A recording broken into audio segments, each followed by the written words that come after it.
Olá, sejam bem-vindos. É um prazer estar aqui com vocês. Eu falo do Salão de Palestras Richard Simonetti, aqui no Centro Espírita Amor e Caridade de Bauru. Falaremos hoje sobre o tema Os Dons e Talentos da Alma.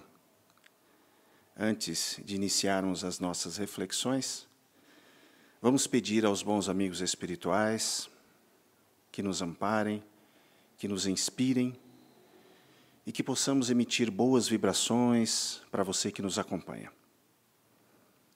O tema de hoje, os dons e talentos da alma, reúne duas palavras que se confundem no nosso imaginário. Muitas vezes, utilizamos as palavras dom e talento para expressar, muitas vezes, a mesma ideia. Mas é importante a gente identificar qual a diferenciação entre esses dois termos, qual a conexão desses dois termos com a nossa realidade, com a doutrina espírita, o que a espiritualidade nos diz a respeito dos nossos dons, a respeito dos nossos talentos. Sempre ouvimos, é comum em nossa cultura, quando identificamos alguém que possui alguma habilidade especial em qualquer área de atuação, normalmente escutamos e fazemos comentários do tipo: essa pessoa tem um dom especial. Pode ser o dom da oratória, pode ser o dom da música, pode ser habilidades especiais com a mente. De certo modo, essa palavra dom acompanha o nosso dia a dia. Mas existe uma relação direta quando falamos que a pessoa possui um dom com a palavra divindade. Sempre relacionamos ou temos a ideia, de um modo geral, de que a palavra dom é como se fosse uma qualidade, como se fosse uma habilidade que Deus designou a determinada pessoa. É como se Deus presenteasse algumas pessoas, alguns indivíduos, com uma habilidade especial. A despeito da doutrina espírita, logo nós verificamos que há uma certa irracionalidade nessa afirmação, ao dizermos que Deus escolhe algumas pessoas para que elas tenham uma habilidade especial. Partindo do princípio que Deus é soberanamente justo, como haveria Ele de, em detrimento de outras pessoas, escolher algumas para que essas viessem com uma habilidade especial, enquanto as outras não a teriam? Mas o que nos diz a espiritualidade? Em 1857, com o lançamento em abril de 1857 de O Livro dos Espíritos, Allan Kardec, o codificador da doutrina espírita, questiona a espiritualidade a respeito do assunto. Lembrando sempre que Kardec é considerado o codificador, a palavra codificador no sentido de aquele que agrupa, que reúne em uma só obra diversos textos de diversas fontes. Então, Kardec é o codificador da doutrina espírita. E nas questões 218 e 219 de O Livro dos Espíritos, Kardec questiona os espíritos. Pergunta a ele: quando encarnado, o espírito traz vestígios, impressões ou conhecimentos da sua vida passada? E a espiritualidade responde: ele traz uma vaga lembrança. É aquilo que se chama de ideia inata. A espiritualidade coloca a palavra inata aparecendo aí para nós pela primeira vez. E o que é inato? Inato é aquilo que acompanha o indivíduo desde o nascimento. Portanto, quando a espiritualidade nos diz que, a partir do momento em que o espírito tem lembranças, uma vaga lembrança do passado, que seria referente às suas existências anteriores, ele tem aquilo que se chama de ideias inatas, ideias que o acompanham desde o nascimento. Kardec continua indagando a espiritualidade. Kardec pergunta: qual a origem das faculdades excepcionais que indivíduos possuem, com conhecimentos e habilidades especiais, muitas vezes habilidades para fazer cálculos, habilidade para aprender idiomas. E, novamente, a espiritualidade responde: vaga lembrança.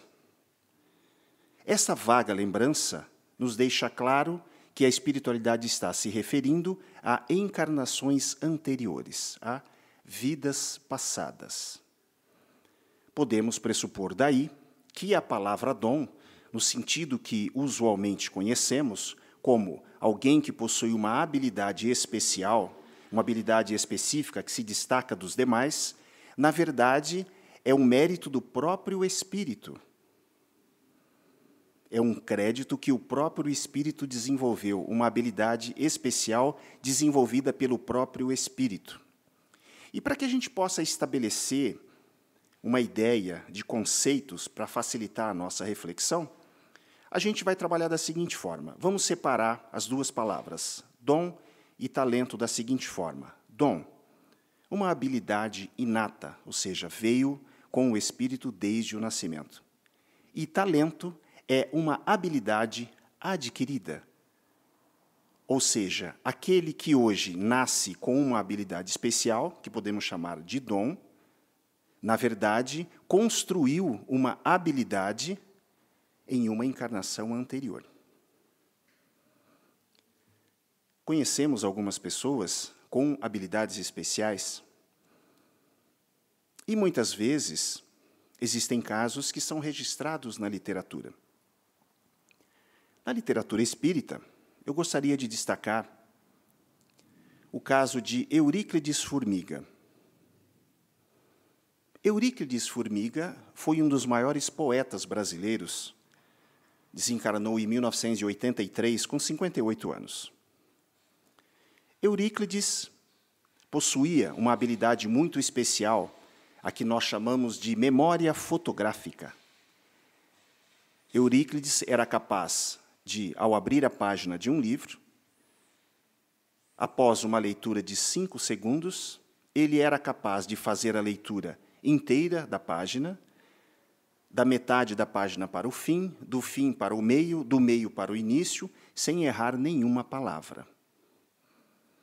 Além da habilidade com a chamada memória fotográfica, Euríclides possuía uma memória auditiva.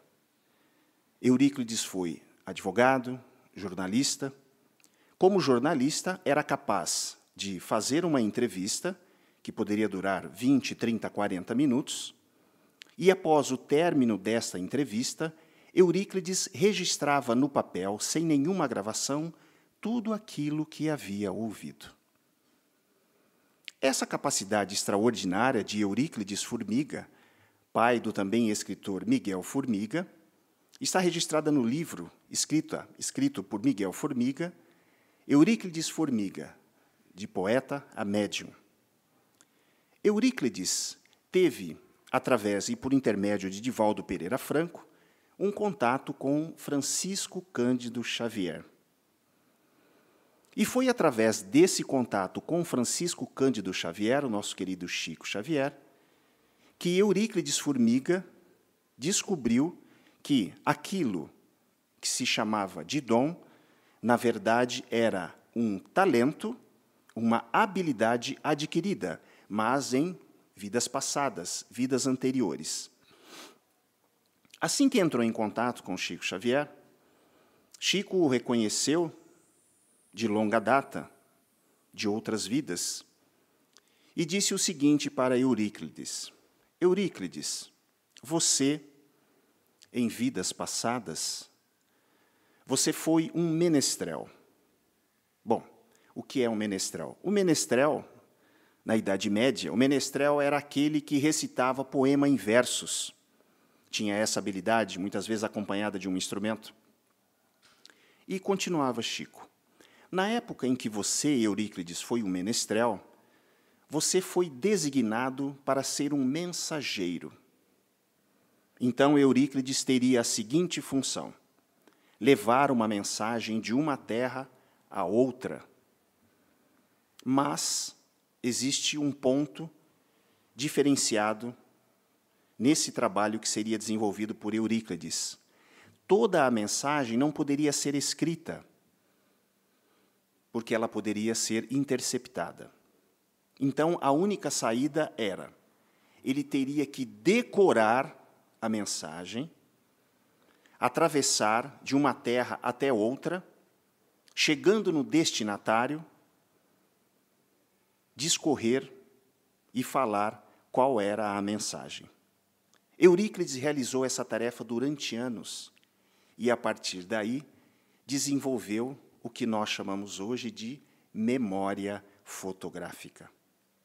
Então, nós temos um caso explícito e explicado de que os dons, que muitas vezes muita gente acredita a Deus o fato de ter escolhido determinadas pessoas para terem aquela habilidade, na verdade, é um talento que foi adquirido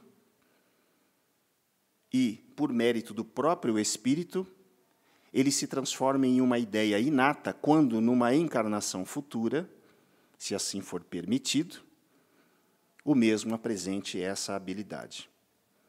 Quando digo o mesmo for permitido, é porque a espiritualidade também nos esclarece que o mau uso dessas habilidades, muitas vezes, pode ter consequências.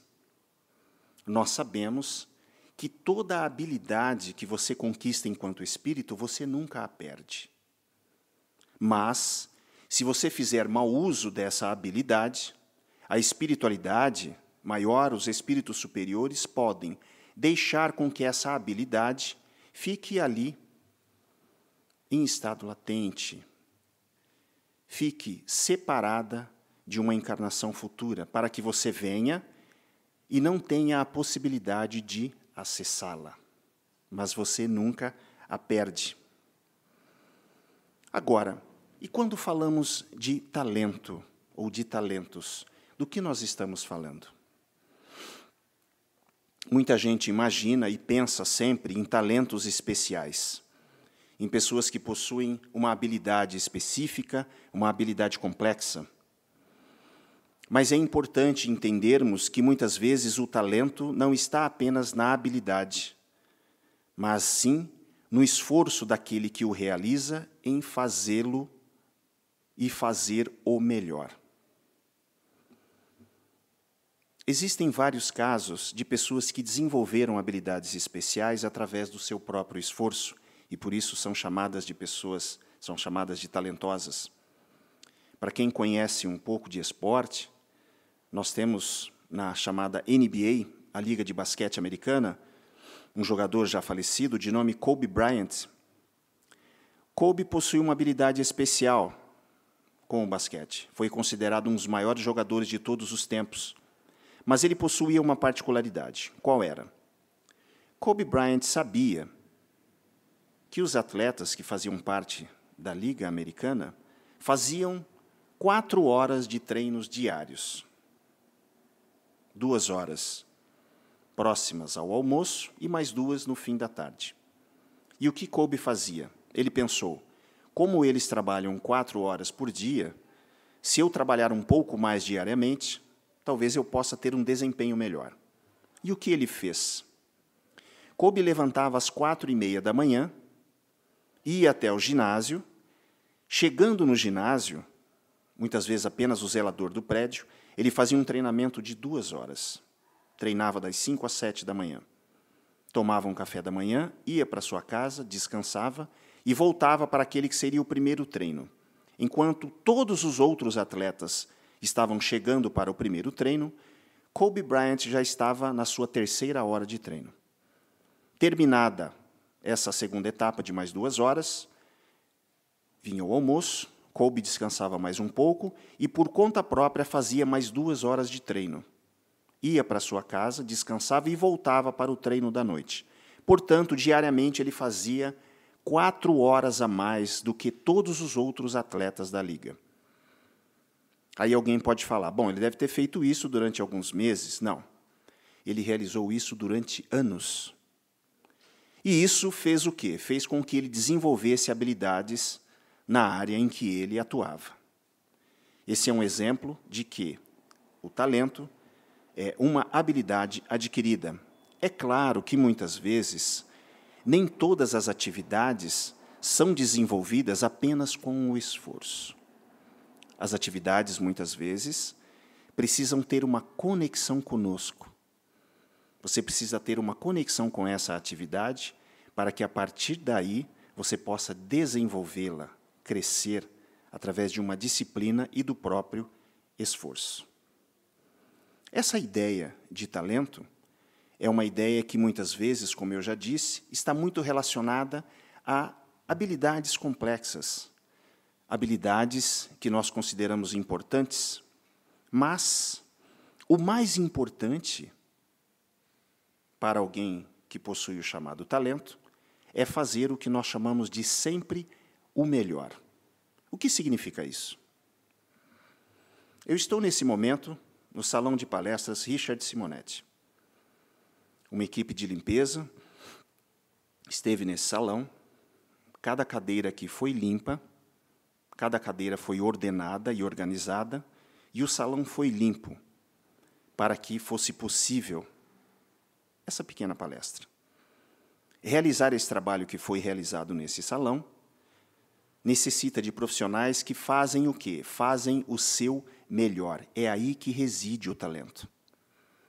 Vamos falar de um talento complexo, mas que, por falta da ideia de se fazer o melhor, nós podemos questionar.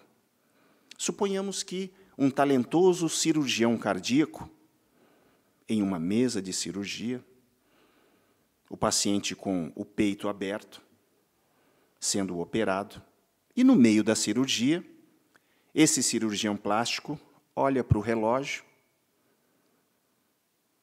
se afasta do paciente, vai retirando as luvas, e alguém o interpela: doutor, o que está acontecendo? E ele olha para o relógio e diz: já deu a minha hora. Mas, doutor, nós estamos no meio da cirurgia. Eu sei, mas já deu a minha hora. Está na hora de eu ir. Para onde foi o talento desse profissional? Então, o talento tem uma relação direta com aquilo que nós fazemos de melhor. Há uma ideia filosófica no livro O Mundo de Sofia, de Justin Gardner. A ideia inicial do livro é criar uma história com conceitos filosóficos. Nesses conceitos filosóficos, a ideia de Justin nos leva a fazer a seguinte reflexão. Suponhamos que você seja capaz de construir um boneco. E você constrói esse boneco e você possui a capacidade de dar vida a esse boneco. Você dá um sopro e esse boneco ganha vida. A partir daí, você fica acompanhando a movimentação desse boneco. E aí você percebe que esse boneco, em nenhum momento ele olha para você. Esse boneco encontra as pessoas na rua e faz perguntas aleatórias do tipo: você sabe onde é minha casa? Você sabe onde eu consigo um emprego? Você sabe onde eu posso ganhar dinheiro? Você sabe onde eu posso me divertir? E você, como criador desse boneco, fica intrigado e aguardando que o boneco faça um movimento em sua direção. E se porventura esse boneco fizer um movimento em sua direção, você, na verdade, espera dele que ele faça duas perguntas para você. Primeira pergunta: para que você me criou? E a outra pergunta: o que você espera de mim? Esse conceito de criação, de criador e criatura, nós podemos fazer uma analogia conosco. Quantas vezes nós voltamos o nosso olhar para o nosso Criador e perguntamos a Ele: o que você espera de nós? Essa questão que envolve a nossa relação com o Criador é muito próxima dessa ideia de Justin. Justin Gardner, na verdade, desenvolve uma teoria que nos relaciona com o nosso Criador. Quantas vezes nos dirigimos ao Criador e perguntamos: O que você espera de mim? Talvez a resposta do Criador seja: eu espero que você faça o melhor. Porque se você fizer o melhor, eu estarei aqui te esperando. Essa relação entre Criador e criatura, no livro, é apenas uma analogia, onde há conceitos filosóficos falando dessa relação com o Criador. Há algo importante nesta relação e está relacionada ao ato de fazermos o que há de melhor. Existe um filósofo grego de nome Epíteto. Epíteto, nascido no século I, 50 anos depois de Cristo, Epíteto tem a seguinte frase: não ambicione nada além de ser melhor do que você mesmo. Não ambicione nada diferente disso. Dê sempre o seu melhor. Vamos simular uma ideia, uma situação. Imagine você que alguém se aproxime do jogador Kobe Bryant, que não está mais entre nós aqui, e perguntasse a ele, ou dissesse a ele: Kobe, eu daria a minha vida para poder jogar como você. E sabe qual seria a resposta de Kobe Bryant? A resposta seria: mas eu dei a minha vida. Por quê? Porque ele passou a vida se dedicando a uma atividade. Ele passou a vida se dedicando àquilo que ele tem de melhor. Então, como diz Epíteto, não ambicione nada do que ser o melhor de si mesmo. Esse é o verdadeiro talento. O talento de hoje é o dom de amanhã. E o dom de hoje é o talento de ontem. Essa relação, essa dinâmica entre dom e talento é o que faz o movimento da ação, é o que faz o movimento da elevação espiritual. Muitos filósofos utilizam uma ideia de uma pirâmide como uma ideia imaginária de caminhos que podemos fazer para nos elevar. Sabemos, através da doutrina espírita, a importância da elevação espiritual para galgarmos postos junto à espiritualidade maior. Mas a filosofia nos leva para a seguinte ideia: existem caminhos mais tortuosos, existem caminhos com menos obstáculos e existem caminhos com mais obstáculos. Como diferenciá-los? Para saber se o caminho da nossa elevação espiritual terá muitos obstáculos ou terá poucos obstáculos, há uma relação direta com o desenvolvimento do nosso talento. Por quê? Porque o talento é o local aonde você se identifica, é o local aonde a sua alma, o seu espírito se sente pleno. Se você realiza uma atividade que não o satisfaz, que não o representa, e você sempre enfrenta obstáculos, nós estamos percebendo que na subida dessa pirâmide você está procurando o lugar mais tortuoso. O que poderia facilitar o seu caminho? O que poderia facilitar o seu caminho é o chamado autoconhecimento, é o se conhecer e saber que a atividade que você realiza e realiza bem e está no caminho certo para o desenvolvimento do seu talento, é a atividade a qual você se sente representado, você se sente feliz e você se sente pleno. Essas foram algumas considerações e reflexões a respeito desse tema, os dons e talentos da alma. E eu espero que a semente do amor incondicional, aquela que foi plantada pelo Cristo no coração dos homens, que ela possa germinar em nós. Que assim seja.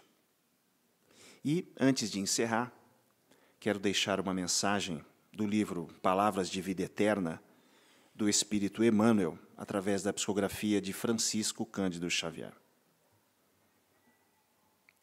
Atendamos aos deveres que as circunstâncias nos atribuem, acalentando ideias de melhoria, mas aprendamos a contentar-nos com o que temos, sem ambicionar o que não possuímos, em matéria de aquisições passageiras, a fim de conquistarmos, sem atritos desnecessários, os talentos que nos faltam.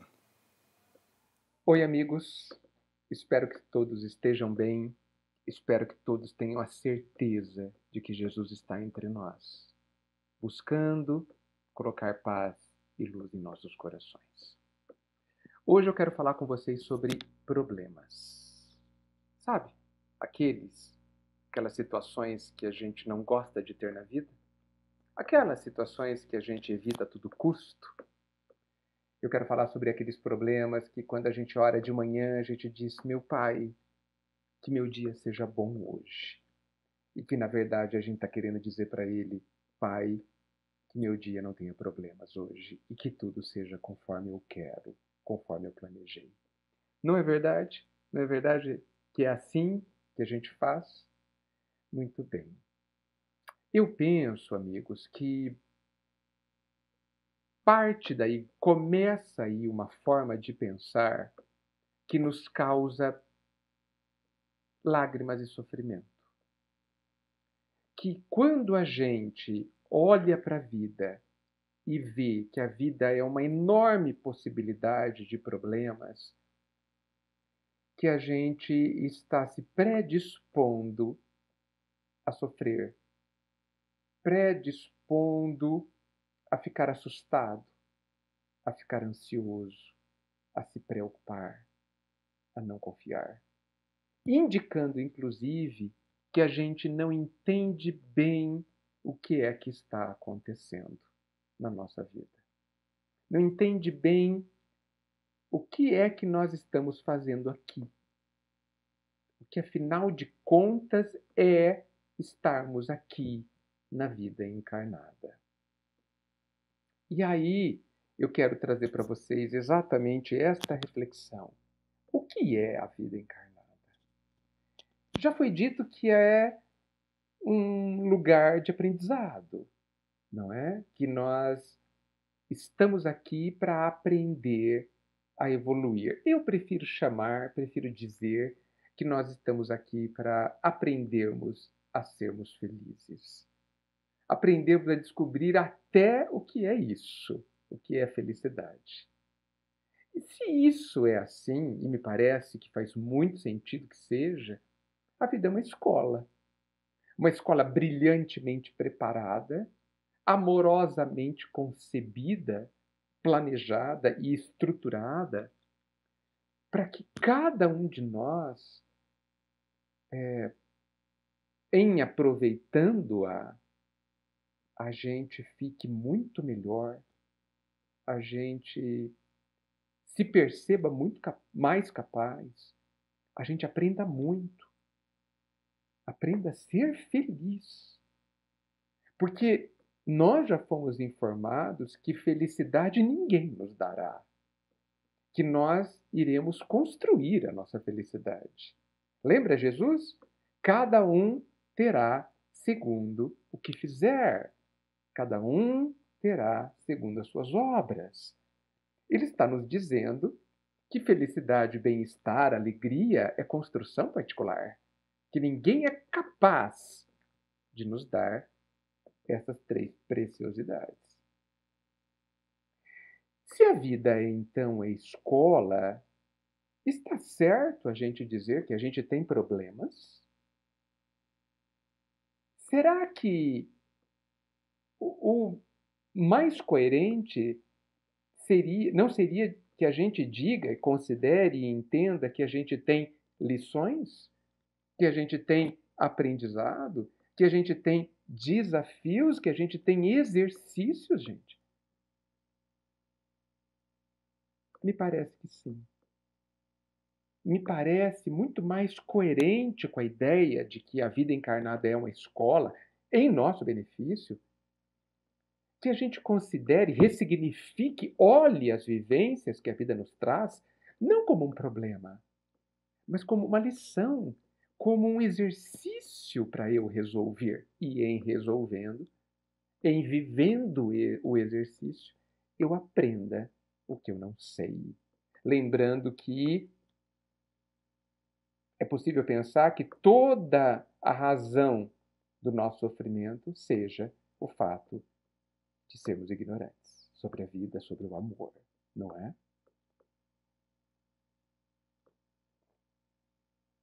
Eu penso que isso é tão importante, amigos, que se a gente conseguir, e a gente é capaz, de ressignificar o que a gente chama de problema para lição ou desafio, a maioria dos nossos sofrimentos deixam de existir.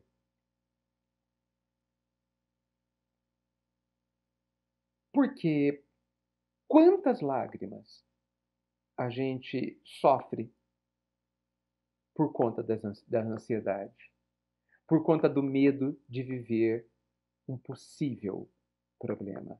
Aquilo que a gente chama de tragédia, aquilo que a gente tem tanto medo, aquelas coisas que são extremamente naturais da vida encarnada e que portanto podem acontecer com até facilidade e que a gente teme imensamente. Quantas lágrimas a menos? Imaginem vocês não terem medo. Imaginem a gente ter uma outra postura diante da possibilidade futura.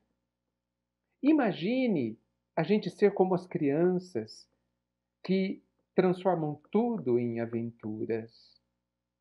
Tão diferente de nós, mais adultos, que temos medo de viver as novidades, o imprevisto da vida. Quantas lágrimas, quantas preocupações não teremos quando a gente ressignificar o que nos espera. Diante dessa ótica, que eu entendo estar respaldada pelo Cristo e pela doutrina espírita, o próximo minuto contém uma possibilidade valiosa de aprendizado. O próximo minuto, o próximo acontecimento significativo, contém um desafio que vai me instigar a aprender o que eu não sei, a revelar uma capacidade que eu tenho embrionária, a me ajudar a me possibilitar a construir uma fortaleza que eu não tenho, um conhecimento que ignoro, uma força que hoje parece fragilidade. Me digam, amigos, se isso não é bom. Se isso não traz a tão sonhada, apesar de pouco considerada, autonomia de viver. Imagine as situações, a situação, a condição de não termos medo de viver. Olha só essa possibilidade. Não temos medo de viver. Por sabermos que toda vivência que a vida nos traga, ela nos trouxe em nosso benefício, nos trouxe porque estamos prontos para vivê-la, porque somos capazes de aprender com ela e de vivê-la. O que é totalmente oposto a viver resistindo a viver, que é totalmente oposto a viver com medo de viver o que se apresenta para ser vivido. Percebam a diferença essencial destas duas posturas, porque, alerta geral, a vida não mudará o jeito que ela é. Ela é o melhor jeito em nosso benefício. Ela foi estruturada, concebida com o amor do Pai por nós. Ela foi estruturada para que ela nos dê o máximo de alegria, o máximo de felicidade. E nós entendemos que ela está recheada de problemas que devem ser evitados. Será que não é justo que a gente considere que a gente não está entendendo alguma coisa? Será que não é justo que a gente considere que nós estamos interpretando a vida de forma enganada e iludida? Porque não é possível, gente, que passe pela nossa cabeça que a vida é ruim. Não é possível. Sendo que ela é uma oportunidade, tudo nos diz isso. E que ela nos foi entregue pelo Pai como um benefício, não um benefício, mas como uma graça. Tudo nos fala que ela é sagrada. Todas as religiões condenam o suicídio, dizendo que é uma blasfêmia contra o Pai, que é fruto do nosso não entendimento do que ela significa. E eu acho que boa parte do sofrimento que a gente chora está relacionado a essa deficiência de ver, de entender, de perceber o que a vida é. A vida certamente é uma subida, exigindo esforço, porque já foi colocado que nada de bom será feito sem esforço. Indiscutivelmente a vida é trabalhosa. Indiscutivelmente ela exigirá esforço. E isso é inescapável. Nós não escaparemos do esforço em nós mesmos para conquistarmos aquilo que é fundamental, que é a felicidade. Não há alternativa. Não conseguiremos negociar com a vida algo diferente. Jesus, quando diz que cada um terá segundo suas obras, segundo o que fizer, inaugurou a lei do esforço, deixando claro nessa frase lapidar que se quisermos algo bom, nós teremos que construir esse bom. E essa construção exigirá empenho, esforço e aprendizado. Não dá para fazer algo, pensar algo diferente. Então, se a gente não compreender que a vida não tem problemas, ela tem desafios, ela tem lições, ela tem exercícios. Enquanto a gente não compreender isso, e essa é a minha proposta, que eu estou apenas colocando o que eu entendo do Cristo, da doutrina sobre esse aspecto, enquanto nós não entendermos isso, nós sofreremos. Mas não sofreremos a vida, mas sofreremos a recusa em entender os verdadeiros objetivos da vida. Sofreremos a inadaptação em que a gente se coloca diante desse ambiente chamado vida encarnada. Aqui é uma escola. Nós estamos aqui num lugar de aprendizado. E aprendizado exige esforço. Aqui não é um parque de diversões. Apesar de ser um lugar lindo e aonde nós podemos, certamente, fazer coisas muito agradáveis. Sem dúvida, a ninguém isso é negado. Mas o nosso foco, o nosso empenho, há de ser enorme em aprender, em aproveitar as oportunidades de aprendizado que, infelizmente, a gente costuma chamar de problemas e procura evitar. Ou seja, há um contrassenso, uma incoerência brutal quando a gente recebe da vida uma situação que é um exercício que, sim, normalmente é complexo de se viver, exatamente porque ele pretende nos ensinar alguma coisa que a gente não sabe ainda. O que é óbvio, porque que uma escola daria uma lição já conhecida, perda de tempo, e a vida não perde tempo.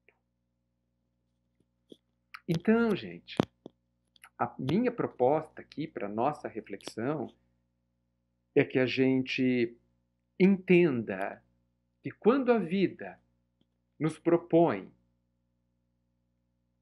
uma doença física, um desequilíbrio orgânico, quando nos propõe o desencarne de alguém querido, quando a vida nos propõe insatisfações íntimas que nascem dentro de nós e a gente não compreende por que elas estão ali, quando a vida nos propõe nãos, para que a gente viva nãos, quando queremos ir para um lugar e a vida nos bloqueia, quando queremos fazer algo e algo acontece que nos impede, quando a vida nos contraria,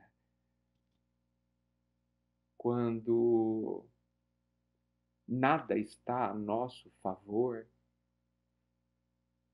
a proposta, a ideia é que a gente não compreenda que estamos vivendo uma situação de problema, mas sim que estamos vivendo uma lição que nós precisamos aprender, inclusive, a descobrir qual é a lição. Quantas vezes na escola a gente recebe um exercício e após ler o enunciado a gente não sabe nem começar? Na vida isso é bastante comum.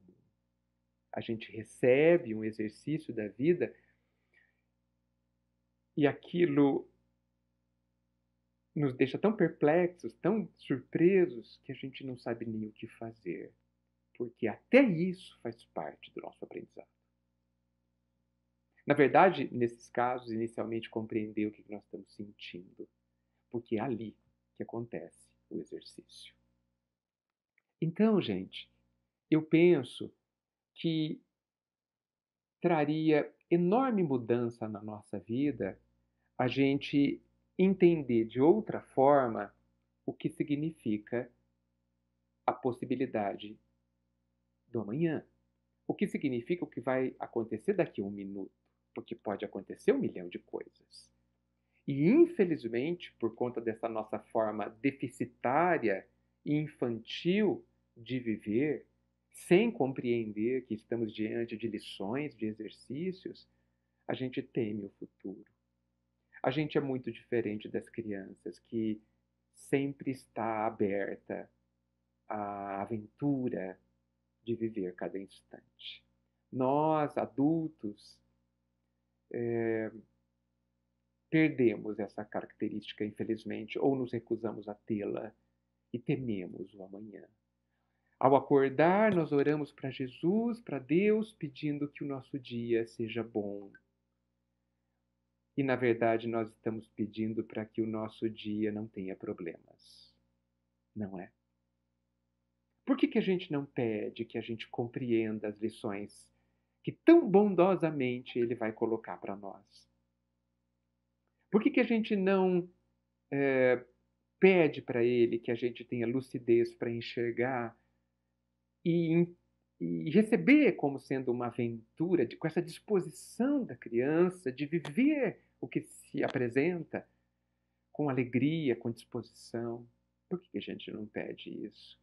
E, na verdade, pede, no fundo, para Ele que nada aconteça, ou que só aconteça o que a gente planejou e deseja. Nós precisamos compreender que o Pai planeja a nossa vida, o nosso dia, com imenso amor, com imenso carinho, estruturando cada exercício, esses que a gente chama de problemas, como sendo algo que vai ao encontro da nossa necessidade. Cada situação que acontece na nossa vida é a situação que tem maior potencial de nos trazer felicidade, se bem compreendida, se bem executada. Cada situação que acontece na nossa vida é a melhor e mais importante possibilidade que nós temos neste instante de aprendermos a sermos felizes. E a gente chama de problemas. E a gente rejeita, resiste, recusa, quer que vá embora. Pedimos, não deixa de ser uma evolução, que o Pai nos ampare para resolver este problema, esta tragédia. E é possível, gente, que o exercício que ele nos dá, esse que a gente chama de problema, é o amparo que ele está nos dando. É o amparo que a gente mais precisa sem ter ideia de que precisa. Porque quantas vezes, quando nós vivemos aquelas fases de facilidade e as quais nós chamamos sem problemas, a gente se perde. Se perde nas nossas carências, se perde no nosso orgulho, se perde na nossa prepotência e cria para o amanhã, aí sim, situações difíceis de viver, porque é cheia de lágrimas. Eu penso que a gente precisa ampliar a nossa visão e considerar que todas as situações que a gente vive são situações de lição. Todas são bênçãos, todas, hein? Bênçãos que o Pai coloca na nossa existência, no nosso caminho, para que a gente aproveite o máximo o nosso período aqui na escola. Eu abro a reflexão de que as lições não são apenas o que a gente chama de tragédias e de problemas. Que as lições não estão contidas apenas dentro dos problemas físicos, dos problemas de relacionamento, de sentimento, de desencarne. Que existem lições também dentro dos períodos de saúde. Existem lições também dentro dos períodos quando nós temos poder, quando nós temos muitas disponibilidades financeiras. Entendo eu que talvez para muitos de nós sejam lições, inclusive, bem mais difíceis, porque são normalmente exatamente nestas fases que a gente mais erra, que a gente mais se estrepa, que a gente mais faz besteira, que a gente mais troca os pés pelas mãos e cria para o amanhã lições bem mais difíceis de serem vividas. Então é isso, gente. Eu gostaria de colocar esta reflexão para todos, que talvez a gente precise ressignificar o que seja problema e transformá-los todos em desafios, em exercícios, em lições. Que a gente precisa e pode estar disposto a entendê-las, a vivê-las, com esforço sim, com suor sim, para que a gente com elas adquira o que está em potencial dentro de nós, desenvolva o que está dentro de nós em formato de semente, de potencial, para que utilizando esses recursos a partir de então, a gente usufrua das imensas possibilidades de felicidade e de paz íntima, que é o que tanto nos falta. Deixo para vocês, para todos nós, na verdade, essa reflexão, porque eu acho que uma mudança neste ponto altera amplamente a nossa vida e é capaz de trazer, não importa a lição em que você esteja inserido, uma grande e profunda leveza de viver, que é certamente muito do que a gente está precisando. Muito obrigado por esse espaço, muito obrigado por estarmos aqui juntos. Muita luz para todos. Muita paz.